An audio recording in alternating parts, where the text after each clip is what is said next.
Hi, I'm Alyce-Kay Ruckelshaus from Threshold of Hanani, and I have with me today Loretta Holmberg, and she works for VIP Kid like I do. So every once in a while you might see some letters pop up there, or Dino. Yeah. Dino. That's what's going on. That's what we've got going here. We're both teachers. So, and then she also teaches at a university. She's a lecturer. And what do you lecture in? So I'm in the School of Education, and I primarily teach reading education courses to graduate students who are taking courses to be reading specialists, as well as undergraduate students who are pre-service teachers, going to be teachers. That's so cool. Yeah. That's so cool. And your passion that we're going to talk about today is dogs and dog training. Can you see your dogs? Those are only four of them. 4 out of 5. Yes. And they're so sweet looking. They're just adorable. Can you see they're so good? They're like, yes. Stay. They didn't run away. This was taken in the city. Yeah. Sure. Yeah. That's so cool. That's so cool. So how did you become interested in dogs? Did you have dogs when you were a child? Actually, that's a very good question. No, I've always loved dogs, but I grew up in Singapore, right? Mm-hmm. And I mean, it's not to say that people in Singapore do not have dogs. We do, but we live in a kind of like a small apartment in Singapore, and we didn't have dogs for various reasons. Firstly, because of space, but secondly, we didn't have dogs because my mom's side of the family, they're all Muslims. And so we are very, very respectful of, the thing with dogs and whatnot. So we just don't have dogs because of that. But outside of the family, we're all Catholics, which would have been fine to have dogs. But for not having space, we just didn't have dogs. Plus, the other thing my mom used to tell us whenever we asked for, maybe not dog, but we're like, can we have a cat? She would say, no, because then when they pass away, you're going to be very, very sad. Oh. And so that is true. I'm robbed out of a pet because my mom didn't want me to go through what she went through when she was little. Oh my goodness. You know what? I had chickens, and my girls, one of the chickens got caught by a dog, and I homeschooled. We had to take an entire day off school to grieve that chicken. Yeah. So I understand. Yeah. So we didn't have, so that's why, within 4 years, I have 5 dogs to make up for all the years, to make up for each decade of my life that I didn't have a pet. Yeah. Oh, that's sweet. And so are these dogs all the same age, or did you get them at different times? That is a very good question because it wasn't by design. It just so happened that they all are between 4.5 to about 4 years, 9 months. So they're all about the same age. Oh my goodness. Yeah. We didn't purposely do it that way. It just turned out to be that way. Wow. Okay. So your mom's predictions about when you lose these dogs. Yeah. So I'm like, no, I'm never going to lose these dogs. I'm never going to lose. I don't want to think about it because I'm thinking, oh my gosh, they're all about the same age, but they're different breeds. So, right. So I have 2 desert dog mutts who I'm very sure they're going to have like super long lives because they're really sick. They're really, really sick. Yeah. Because dogs really do become, like your family. Oh yeah, they're family. Yeah. They're my family. I mean, like I'm a dog trainer, right? But I also think that they're my family. They're not just another object or another thing in the house. They are my family. They are as important as my blood family. Yeah. So we're going to talk about dog training in a bit, but first I want to find out from you, what else do? You were talking about working for. Yes. So I actually volunteer. I'm a volunteer board member, a rescue group called World Animal Guardians. It is registered in Virginia, but we have a lot of adopters here. Primary reason being that I'm the adoption coordinator for that particular rescue group, and I am here in Maryland. So with World Animal Guardians, the word world itself gives you a clue. So we rescue dogs from everywhere. And so it's not just here. It's not just here in America that we work with the rescues, the rescue dogs, but the dogs that you see, my dogs, they're all from Kuwait. Oh my goodness. All rescued from Kuwait. Yeah, they were all rescued from Kuwait. And then we find homes for them here in the United States. This is like a big thing. It's not to say that people in Kuwait don't have dogs. They do, but sometimes when they buy their dogs, they realize very quickly, like, oh my God, there's a whole lot of work that involve in when you get a puppy. So they will get designer puppies when they go traveling and whatnot, and they import them back to their country, but then they realize that, oh my gosh, it's like too much work. So they'll give the dog away, or they'll just throw the dogs outside. And sometimes the dogs, they don't really also have, you know how we have SPCA and all those kind of things, like they don't really have that there. So the rescue people that we work with over there, they're all private rescues who just like, they go out into the deserts to save these dogs. Oh my goodness. Like there's a whole lot of like, there's like the story behind some of my dogs. Yeah, if you hear them, you were like, oh my gosh, yeah. So my dogs actually are all 5 of my dogs are all from Kuwait. Oh my goodness! And, yeah, and they're all living really great American lives now. Yeah, they're in the lap of luxury. Oh yeah. Wow. Okay, so one of the things that you do is you train dogs, and how did you get into that? Yeah, so like 4 years ago, right? I adopted Latte, the one on the no, this way. Yes, this Okay. way. Latte. I adopted Latte, and she was fine. She was like 5 months old, 4.5, 5 months old when I adopted her. She was fine for the first few months. Came to me about 9 months. Oh, we started seeing stuff that was happening. Like, oh, she was getting a little bit, I wouldn't say aggression, but she was just not happy with certain things that was happening. Like, you know, if there was another dog in the picture, and just little things like that. And then it got to be harder to walk her on a leash because she would be reactive to stuff. And at about the same time, we also got my brown dog. You see my brown dog? And you also see Dino when I do this. Yes.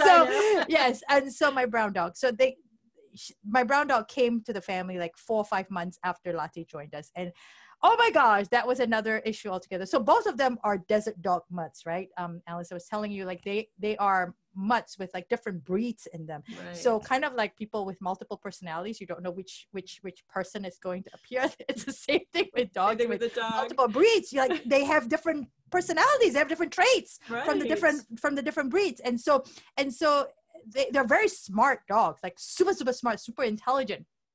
But they also, it's also hard for me to sometimes to pinpoint, okay, why is he or she why is she, I guess they're both girls, why is she doing that? So I needed a way to train them so that there's structure and so that they would make my life a little bit easier than what it was happening in 2016, where, you know, every time I would take them for walks, oh my gosh, they would be so reactive. And I'm like, we live in the city. Yeah. We live in the city. I have to take them for walks on a leash.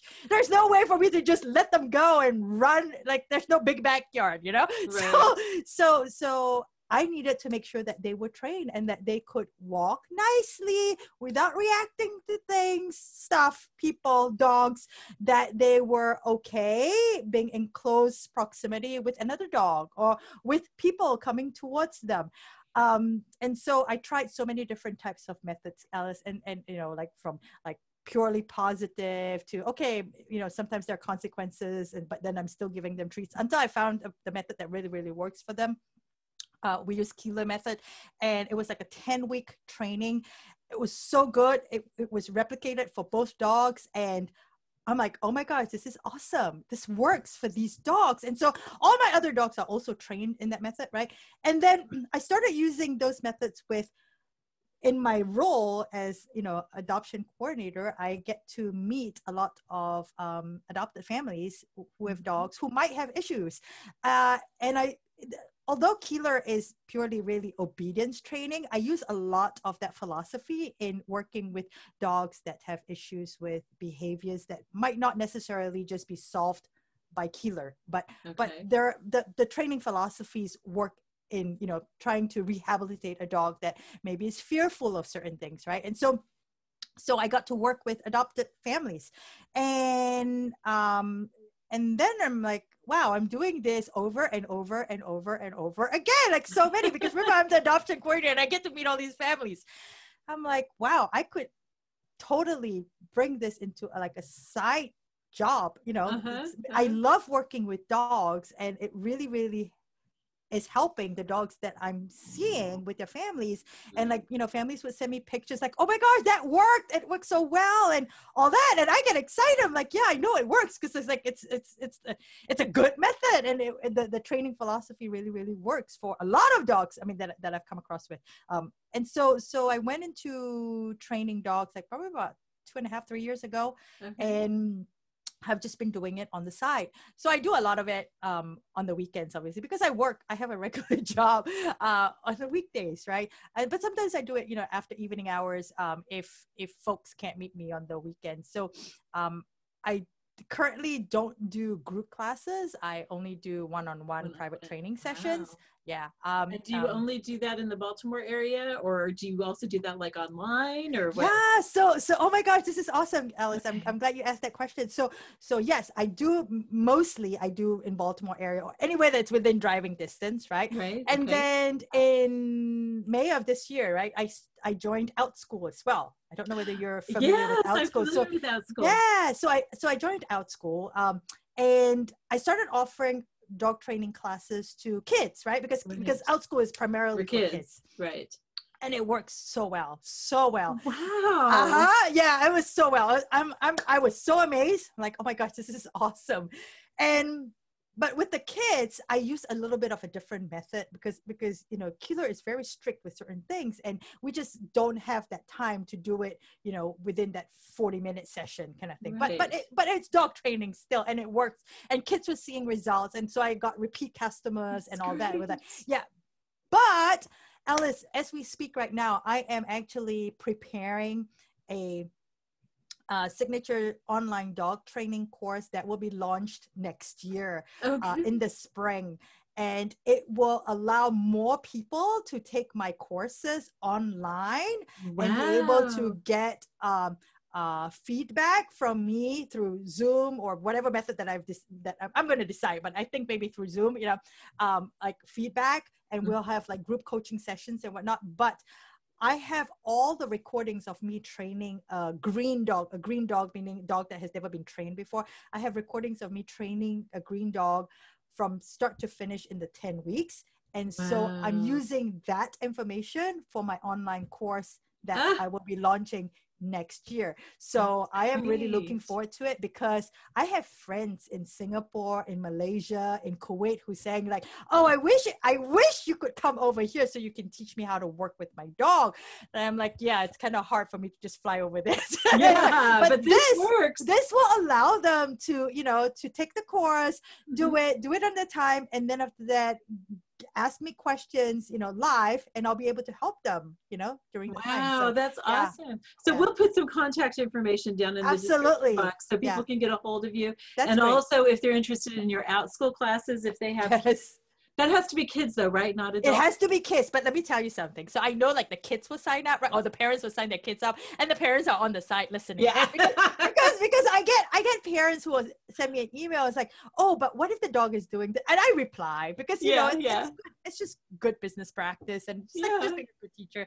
And I know that the reason why they sign up is because they also want to learn. Right. Yeah. That's awesome. That's really good. Yeah. So I was telling you about my dog who is lab and we think hound. Okay. And how she goes out into our backyard at night and barks at a tree until a possum falls out.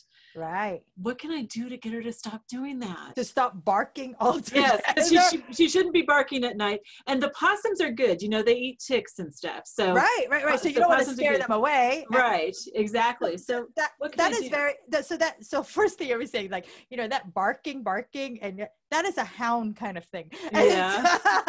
The lab in her, while the lab in her might want to catch the possum, the lab in her would not be barking at that possum. Oh, so that's definitely the hound part. Yeah, that's the hound part. And so I have a question. Why does she go out at night in the first place? Well, I let her out late at night.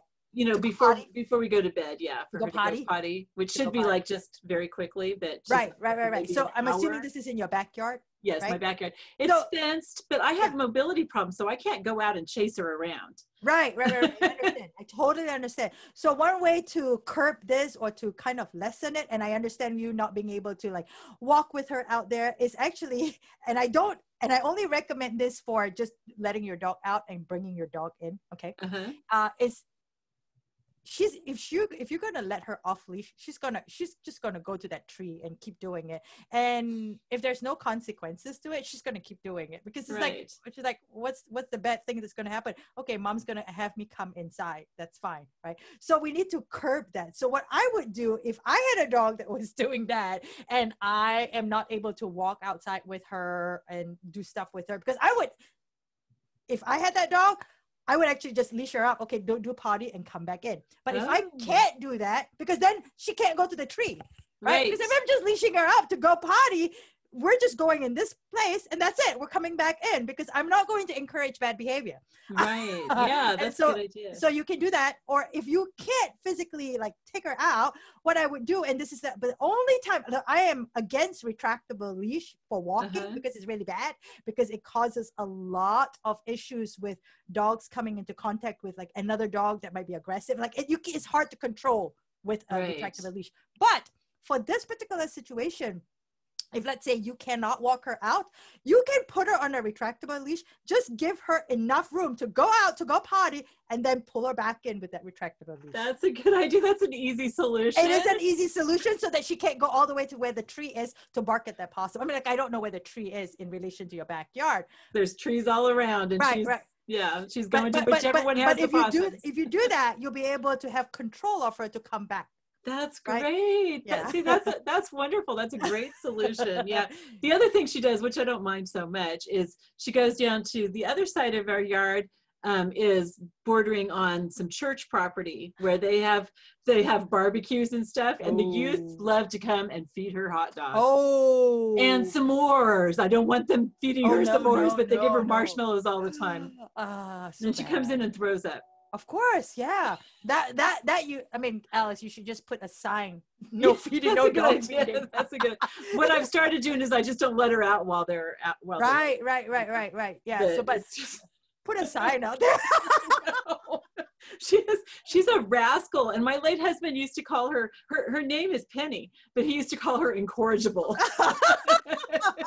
Because she's just but I'm sure she's not incorrigible. No, and she's so sweet. And it's like I have her, like when it's time to go to bed, I get out a treat and I hold it down by my side and I tell her to sit, and I say, look at me, and she looks at me, and then she'll look at me, and I go, look at me, she looks at me. She looks at the tree. It's like, but it's like the way she looks at me, it's like I can tell she loves me so much. But that's good. That tells me that, you have a good relationship with her, and you're bonded. That's great. And if you're bonded with her, try that, the retractable leash thing, or just so that she doesn't go to where the tree is. Or if she does, you can pull her back really quickly. Yes. Yeah, you don't have to like chase her around or anything of that sort. Because I know what some dogs are like. Some dogs, if they want to do that and you try to get them to come in, they won't. So this is why teaching recall is also very important. All my dogs, when they go out in the backyard, if they see somebody out there that they don't know, they'll bark at the person. And if it's late at night, I don't want them to bother the neighborhood. But if they bark once, I'll go out and see, because it might be an intruder. So it's like, so they bark. I just like, okay. But if they keep barking, they have to come back in. So I do a quick recall, and they all come in immediately, because they know. Great. That's what we need to do when we hear the word so and so come. We need to come immediately. That's awesome. And I'll give them treats, or I'll pet them. I usually pet them and just kind of like, oh, what a good girl you are. Like when we first started the recall training, it was a lot with the treats. With the treats. This is not Kilo way. Kilo method way does not require any treats during the training. This is it's very strict. Interesting. No trick training. There's no treats in the training at all. But this training that I do with the recall with the treats, I do this with all my dogs that came to me as puppies, and they just soak it up and they know. So then if they ever get outside of my gate, right, and run around in the alley, they have done that because somebody is forget to close the gate or whatever. They've gone out to the alley, but they don't run away. They just play out in the alley, and then I call them back in and they just come back. That's so good. That's so good. Now, you had mentioned that one of the things that you do is you match people up with the right breed. Yes. So what are a few breeds and the kinds of families you would match them with? Right. So I was telling Alice early on, I said, some people, they want certain breeds, but then their lifestyle just don't match with that breed. So for example, if you just want like a dog to like hang out with and just kind of just like, you know, just easy and just not have to do too much work. I mean, every dog you get, you should train so that you know how to handle the dog. All right. That's my like number one rule. If you get a dog, whether you adopt or you get it from a breeder, please train the dog. The training is not just for the dog, it's for you, the handler, as well. Oh, yeah. Right. But if you want to have a relaxed lifestyle, right? Please don't get a Belgian Malinois, for example, because they're going to require a lot of high intensity training. They are working dogs. They need special, not only physical training, but also mental training. So you're not going to go adopt that kind of dog. Not even if it's like a mixed breed. Please don't, because remember what I was telling you about like different breeds. Yeah, you don't know what's going to surface. So just don't do that, right? Yeah. And if you want kind of like just a chill out dog that's great with kids, you know, obviously a lot of people look at labs, they look at golden retrievers and stuff, but you have to also remember that these dogs, while they're really good, they're really technically working dogs. So you need to work them in a mental way so that they don't get bored and destroy stuff in the house. So a lot of folks are like, oh, but my dog this, my dog chews it. I'm like, well, that's because your dog is just bored and doesn't know what else to do. So it's doing destructive things in the house. So just keep that in mind. And like, you know, my Min Pin, she's awesome. And I have a 13-pound Min Pin that's not featured in here, so I feel like I should talk about her. my Min Pin, I mean, she's a toy breed, right? Because she's so small. But she is very, very chill, right? Very chill. She gets along really well with everyone. And typical breeds of Min Pin usually are snappy, but she's not. So what I want to say is that, you know, in as much as we look at breeds, we also have to make sure that we look at the dog, right? And see whether it fits your lifestyle. So usually with our rescue group, we let them have the dog for like within 30 days. If it doesn't work out, you can return the dog to us, and we actually refund you the adoption fee, because we want the dog to be happy and we want the people to be happy as well. And you know, dog's going to have a miserable life if the people aren't happy with the dog, right? So that 30 days, 4 weeks kind of like give you an inkling of like, okay, are you willing to do the work or not? If you're willing to do the work, obviously you extend it, right? If you're not willing to do the work, then return, please, because we'll find like new people. But breeds matter. Desert dog mutt that might have German Shepherd.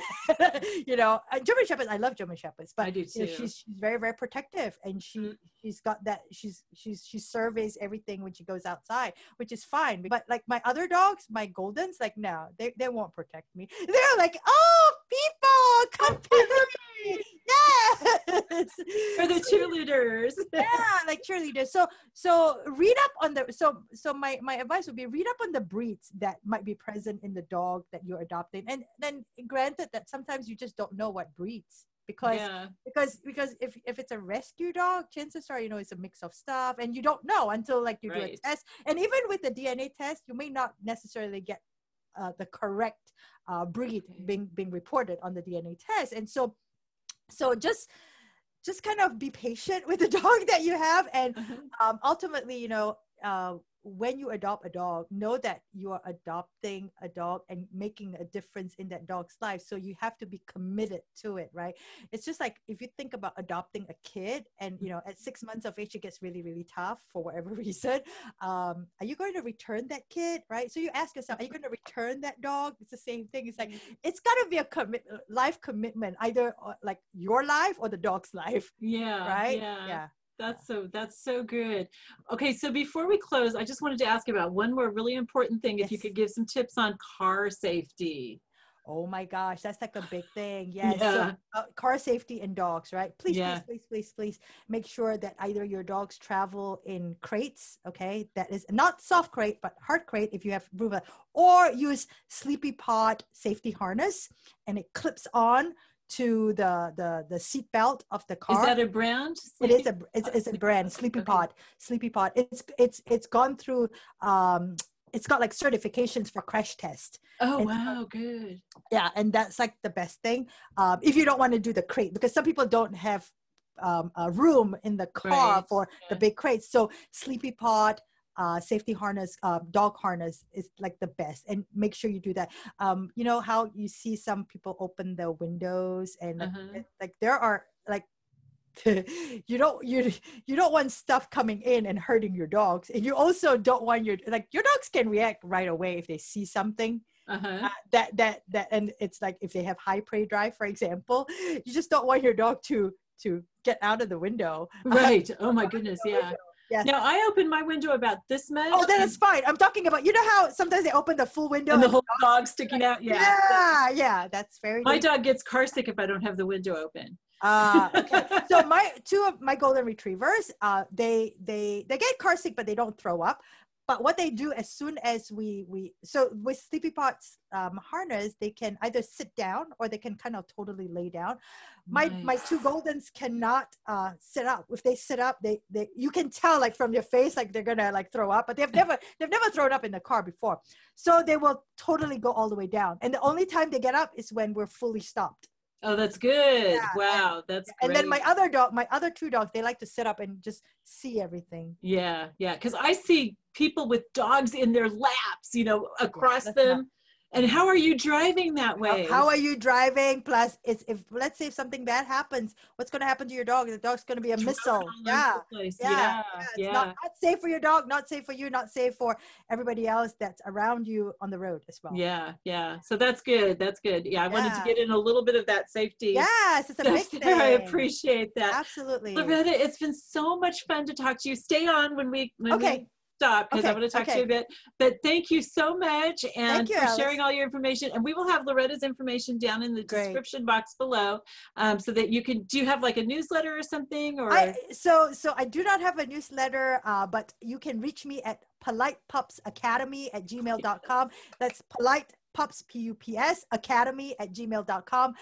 Newsletter will be going out as soon as we start getting my course to be launched, you know. So in the next few months, you like just send me an email if you have questions. Put on the list, basically. Yes, exactly. Yeah. Okay. Yeah. That's super. That's great. Okay. So everybody, make sure that you if you have questions for Loretta, you can go ahead and write those down. I'm not going to promise for her that she's going to answer everybody's questions. Oh, I will. I'll answer. Okay. I'll make a point, yes. All right. But if you have some questions or you just want to make some comments or something, then that'd be awesome. And of course, be sure to subscribe if you haven't subscribed. Hit the button so that you get notified, and be sure to share this with your friends who have dogs. This is some good information and a lot of fun, and I'm really looking forward to your course coming out. Yeah, me too.